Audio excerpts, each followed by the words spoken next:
Hello అండి, నమస్కారం. సిరి entertainment ఛానల్కి స్వాగతం. నా పేరు రోజా. ఇప్పుడు నేను చెప్పబోయే స్టోరీ నీపై చాలా ప్రేమ ఉంది, ఎపిసోడ్ 99.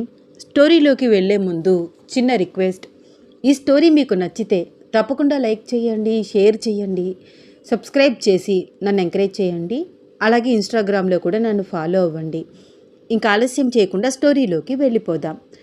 అర్జున్ చెప్పిన మాటలు విని రూపకి ఎలా రియాక్ట్ అవ్వాలో కూడా అర్థం కావట్లేదు. కళ్ళల్లో నుంచి కన్నీళ్ళు వచ్చేస్తున్నాయి.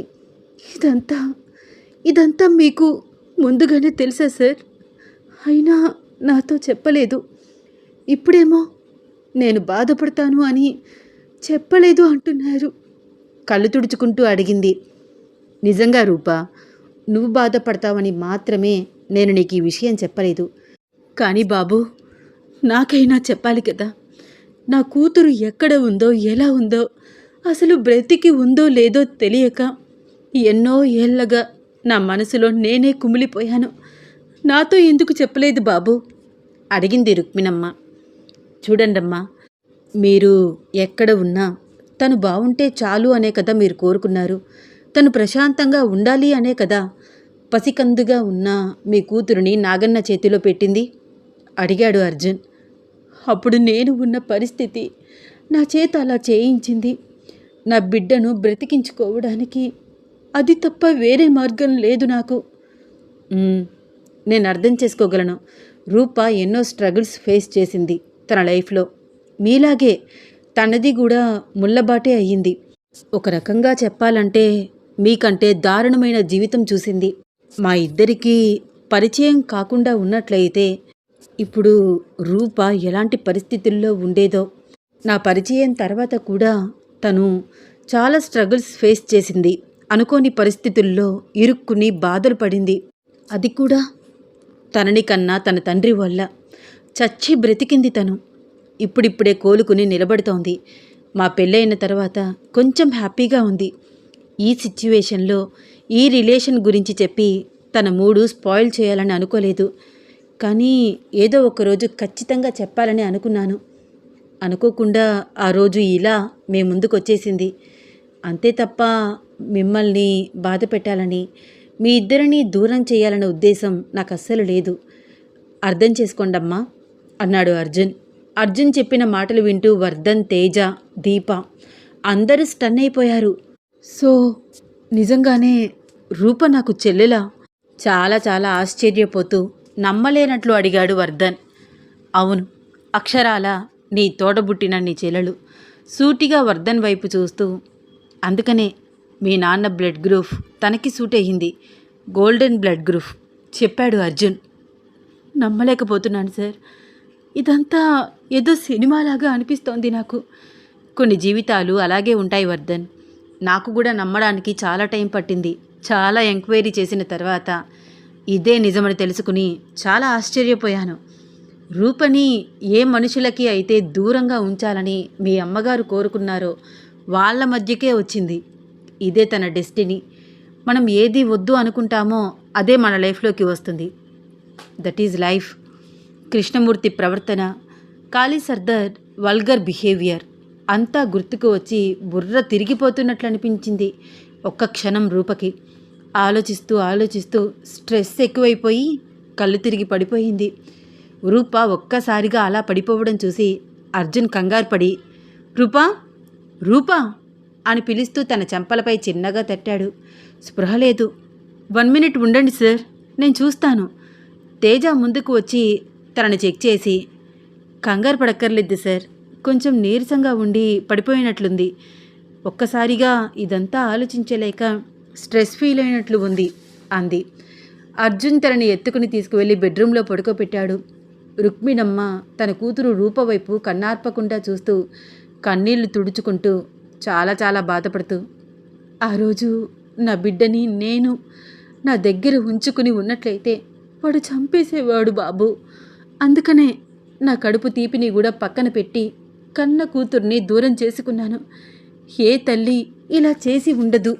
పాలు తాగే పసిబిడ్డని ఏ తల్లి దూరం చేసుకోదు అంటూ చాలా చాలా బాధపడుతూ తను చేసిన పనికి పశ్చాత్తాపడుతోంది. అమ్మా నువ్వు చేసిందేమీ తప్పు కాదు. నిన్ను నువ్వు నిందించుకోవద్దు. ఆ రోజు నువ్వు అలా చేశావు కాబట్టే ఈరోజు రూప ప్రాణాలతో ఉంది. లేకపోతే ఎప్పుడో చిన్నప్పుడే నాన్న చేతుల్లో చనిపోయి ఉండేది. నువ్వు తప్పు చేయలేదు. నిన్ను నువ్వు అస్సలు 1% కూడా తప్పుగా అనుకోవద్దు. బీ స్ట్రాంగ్, థింక్ పాజిటివ్ అని వాళ్ళమ్మకి ధైర్యం చెబుతూ అన్నాడు వర్ధన్. అవునండి, వర్ధన్ చెప్పింది అక్షరాలా నిజం. ఇందులో మీ తప్పు ఏమీ లేదు. మీరప్పుడు అలా చేయడమే కరెక్ట్. మీరు ఇలా బాధపడుతూ ఉంటే మిమ్మల్ని చూసి రూపు కూడా బాధపడుతుంది. తన ముందు కొంచెం ధైర్యంగా ఉండండి, నవ్వుతూ మాట్లాడండి. ఇప్పటికే తన లైఫ్లో ఏ ఆడపిల్ల ఫేస్ చెయ్యని స్ట్రగుల్స్ అన్నీ ఫేస్ చేసింది రూప. మానసికంగా చాలా చాలా కృంగిపోయింది. తను మెంటలీ ఫిజికలీ స్ట్రాంగ్ అయిన తర్వాత ఈ విషయాన్ని చిన్నగా చెప్పాలని అనుకున్నాను. కానీ ఈలోపే ఇలా తెలిసిపోయింది. ఇకపై తన కళ్ళల్లో కన్నీళ్లు చూడకూడదని అనుకుంటున్నాను. బాగా చూసుకోవాలని ఆశపడుతున్నాను. బట్ ఈరోజు తన మనసుకి చాలా బాధ కలిగింది అన్నాడు అర్జున్. నేనే తొందరపడి చెప్పాను బాబు.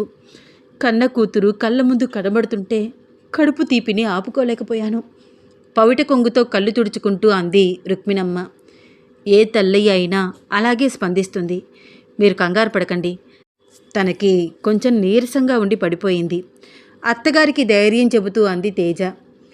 అర్జున్ సార్, నేను అందరికీ వంట చేస్తాను అంటూ దీప తనలో తానే ఏదో లోన్లీగా ఫీల్ అవుతూ వాళ్ళ మధ్య ఉండలేక వంటింట్లోకి వెళ్తుంటే, దీపా ఇప్పుడేమీ వద్దు. వీళ్ళని చూసావా, అందరూ మూడ్ ఆఫ్లో ఉన్నారు. ఇప్పుడు నువ్వు వంట చేసినా వాళ్ళేమీ తినరు. మేము ఈవినింగ్ వస్తాము, పదండి అత్తయ్య అంది తేజ. తేజ, రూపకి స్పృహ వచ్చాక నేను ఇంటికి వస్తాను. నువ్వు వర్ధన్ వెళ్ళండి. నన్ను బలవంతం చెయ్యొద్దమ్మా అంది రుక్మిణమ్మ నీరసంగా రూప పక్కనే కూర్చొని తననే చూస్తూ. వర్ధన్, తేజ ఒకరి మొహాలు ఒకరు చూసుకున్నారు. ఆవిడని ఫోర్స్ చేయడం కరెక్ట్ కాదు అనిపించింది. కళ్ళతోనే ఒకరికి ఒకరు సైగలు చేసుకున్నారు. సరే అమ్మా, మేము బయలుదేరుతున్నాము. సాయంత్రం వస్తాం అని అందరికీ చెప్పి తేజాని తీసుకుని బయలుదేరాడు వర్ధన్. దీప ఆలోచిస్తూనే వంటింట్లోకి వెళ్ళి చకచకా వంట చేసి రంగా వస్తాడని చెప్పి అక్కడి నుంచి బయలుదేరింది. వెళ్తున్న దీపని బాగా అబ్జర్వ్ చేశాడు అర్జున్. దీపా, ఒక 2 minutes అన్నాడు. అప్పటికే దీప కళ్ళల్లో కన్నీళ్లు తిరుగుతున్నాయి.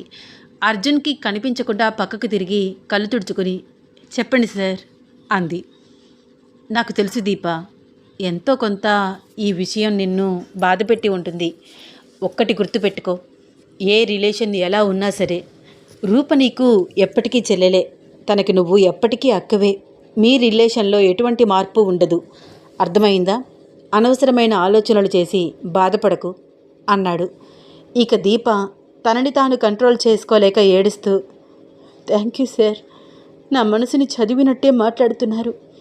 రూప మా చెల్లెలు కాదు అన్న నిజం నాకు నిజంగా చాలా బాధను కలిగించింది. ఒక్కసారిగా నాకెవ్వరూ లేరు అనిపించింది. రూప నాకు చాలా దూరం అయిపోయినట్లు. రూపకి ఒక్కసారిగా అమ్మ, అన్న, వదిన ఇలా అనేక రిలేషన్స్ వచ్చేసాయి. నాకు మాత్రం ఎవరూ లేకుండా అయిపోయారు అనిపించింది. ఏదో తెలియని ఫీలింగ్, బాధ వచ్చేసింది సార్. అయ్యో దీప, నువ్వు ఇలా అయిపోతే ఎలాగా? ఒకవైపు రూప సెన్సిటివ్గా ఉంది అని నేను బాధపడుతుంటే నువ్వు అంతకంటే సెన్సిటివ్గా తయారవుతున్నావు. నువ్వు తనకి ధైర్యం చెప్పేలాగా ధైర్యంగా ఉండవా ప్లీజ్? నువ్వు కదలలేని పరిస్థితుల్లో ఉన్నప్పుడు రూప ఎన్ని స్ట్రగుల్స్ ఫేస్ చేసిందో నీకు తెలుసు కదా. ఎంత కష్టం వచ్చినా సరే నన్నైనా వదులుకుందేమో కానీ నిన్ను వదులుకోలేదు మీ చెల్లి. ఇప్పుడు నువ్వు ఇలా బాధపడుతుంటే తట్టుకోలేదు. నా ముందు కనిపించిన నీ కన్నీళ్ళు మీ చెల్లి ముందు అస్సలు కనిపించకూడదు, అర్థమైందా అని కొంచెం సీరియస్గా అర్థమయ్యేలాగా చెప్పాడు అర్జున్. అలాగే సార్ అంటూ కళ్ళు తుడుచుకుంది దీప. సరే, సాయంత్రం నువ్వు అన్నయ్య ఇద్దరూ కలిసి ఇక్కడికి రండి. అందరం కలిసి చిన్న పార్టీ చేసుకుందాం. మళ్ళీ మేము వెళ్ళిపోతాం కదా మా ఊరికి అన్నాడు అర్జున్. తప్పకుండా వస్తాను సార్. పాప స్కూల్ నుంచి రాగానే ఇక్కడికి వస్తాను అంటూ అక్కడ నుంచి బయలుదేరింది దీప. రుక్మిణమ్మ 1కి 10 సార్లు రూప ఉన్న గదిలోకి వెళ్ళి కూతుర్ని చూస్తూ బాధపడుతోంది. ఆవిడని అబ్జర్వ్ చేస్తూ, అత్తయ్య గారు, నాకు ఆకలిగా ఉంది, మీరు వస్తే కలిసి తిందాము అన్నాడు అర్జున్. ఆ పిలుపుకి చెప్పలేనంత ఆనందపడిపోతోంది రుక్మిణమ్మ. ఏమన్నావు బాబు? ఏమని పిలిచావు నన్ను? మెరుస్తున్న కళ్ళతో అడిగింది. మీరు నాకు అత్తయ్యగారే కదా, మీకు ఇబ్బంది లేకపోతే నాకు కొంచెం వడ్డిస్తారా? నేను మీకు వడ్డిస్తాను, ఇద్దరం కలిసి తిందాము. ఒంటరిగా తినాలి అంటే ఏదోలాగా ఉంది. నాకు ఆకలిగా లేదు బాబు, నీకు వడ్డిస్తాను అంది రుక్మిణమ్మ. అయితే నాకు వద్దులేండి. అయ్యో అదేంటి బాబు, ఇప్పుడే కదా ఆకలిగా ఉంది అన్నావు. అవును అన్నాను, కానీ ఒంటరిగా ఏం తింటాను, మీరు రావట్లేదు. అది కాదు బాబు, రూప అలా నీరసంగా ఉంటే నేనేం తింటాను, సహించదు కదా బాబు, బాధగా అనిపిస్తోంది నాకు అంది రుక్మిణమ్మ. రూప సంగతి నేను చూసుకుంటాను, తనకి కడుపు నిండా నేను భోజనం తినిపించుకుంటాను. ముందు మనకి ఓపిక ఉండాలి కదత్తయ్య, తనని చూడాలంటే. మీరు ఎక్కువ ఆలోచించకండి, రండి రండి అంటూ వంటింట్లోకి వెళ్ళి 2 ప్లేట్లు తీసుకువచ్చి అదంతా చోద్యం చూస్తున్నట్లు చూస్తున్న తాయారు వైపు చూస్తూ, ఏంటి తాయారు, నీకు కూడా బొట్టు పెట్టి చెప్పాలా? వడ్డించు, తిందాము అన్నాడు అర్జున్. రుక్మిణమ్మ కూతురుపై అల్లుడు చూపిస్తున్న ప్రేమకి ఎంతో మురిసిపోతూ, ఆడపిల్లకి ఇంతకంటే ఏం కావాలి, తల్లి తండ్రి తానే అవుతున్నాడు. ప్రేమించే భర్త వస్తే ప్రతి ఆడపిల్ల జీవితం స్వర్గమే కదా అని తృప్తిగా అర్జున్ వైపు గౌరవంగా చూస్తూ అతనికి వడ్డించి తాను కూడా వడ్డించుకుని తింది. అర్జున్ తృప్తిగా భోజనం చేసి తన ప్రాణసఖి రూపకి ఒక ప్లేట్లో అన్నీ వడ్డించుకుని ఒక వాటర్ బాటిల్ కూడా తీసుకుని రుక్మిణమ్మ వైపు చూస్తూ, ఇంకా ఎంతసేపు కూర్చుంటారు, కాసేపు నిద్రపోండి, మీ అమ్మాయి కడుపు నింపే బాధ్యత నాది, సరేనా? మీరు బాధపడద్దు, ఎక్కువగా ఆలోచించొద్దు. తాయారు, అత్తయ్య గారికి రూమ్ చూపించు అని మాట్లాడుతూనే తన రూమ్లోకి వెళ్ళాడు అర్జున్. రూపా రూపా చిన్నగా తట్టి నిద్రలేపడానికి ప్రయత్నిస్తున్నాడు. రూపకి స్పృహ లేకపోవడంతో కొంచెం నీళ్లు తీసుకువచ్చి తన మొహంపై చల్లి నిద్రలేపాడు. చిన్నగా కళ్ళు తెరిచి అర్జున్ వైపు చూస్తూ కూర్చుంది. నీరసంగా ఉంది నీకు, ఫుడ్ తిను, తీసుకువచ్చాను. మీరెందుకు సార్ తీసుకురావడం, నేను కిందకి దిగేదాన్నిగా. మరేం పర్వాలేదు, వైఫ్ మాత్రమే హస్బెండ్కి సేవలు చేయాలా ఏంటి? హస్బెండ్ కూడా చెయ్యొచ్చు, ముందు తిను, చాలా నీరసంగా ఉన్నావు. రూప ఏమీ మాట్లాడకుండా సైలెంట్గా ఫుడ్ తింటోంది. రూప ఫేస్ ఫీలింగ్స్ని అబ్జర్వ్ చేస్తూ, నా మీద చాలా కోపం వచ్చినట్లుంది అడిగాడు.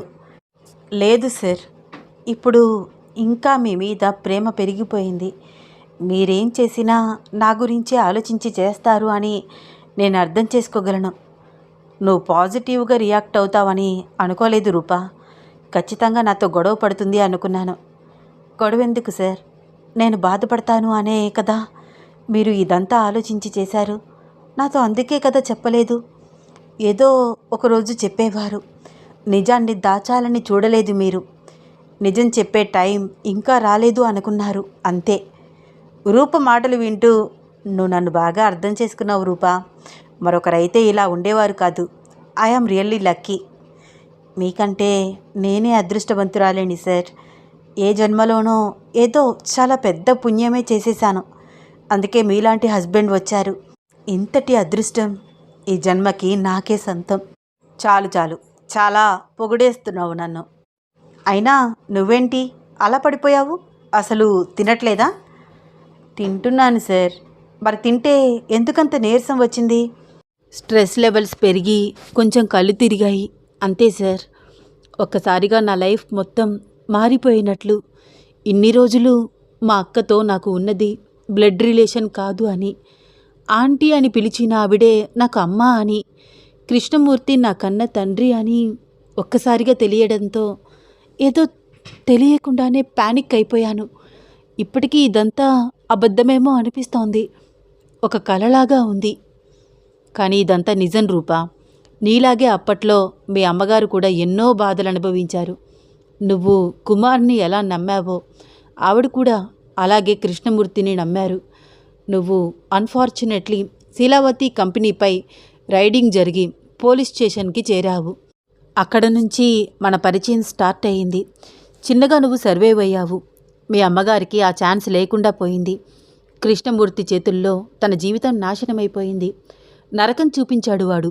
బయట ప్రపంచంతో పని లేకుండా ఎక్కడో దూరంగా ఒక గెస్ట్ హౌస్లో ఉంచి 2 బిడ్డల తల్లిని చేశాడు. అతని కోరికలు తీర్చుకోవడానికి మాత్రమే ఆవిడికి తాళి కట్టాడు.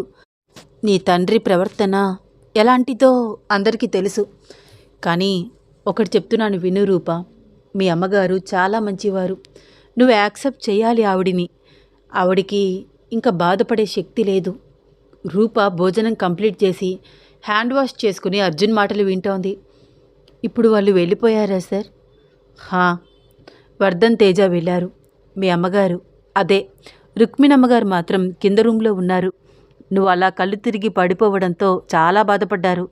నీకు స్పృహ వచ్చే వరకు ఏమీ తినను అంటే నేనే ఆవిడని బలవంతం చేసి మరీ తినిపించాను. 10 సార్లు వచ్చి చూశారు నీకు స్పృహ వస్తుందేమో అని. ఆవిడతో పాటు నేను తినను అని కూర్చుంటేనే తిన్నారు తెలుసా. అక్క కూడా ఉందా సార్? వెళ్ళిపోయిందా? ఈ విషయం తెలిసి ఎలా రియాక్ట్ అయింది సార్?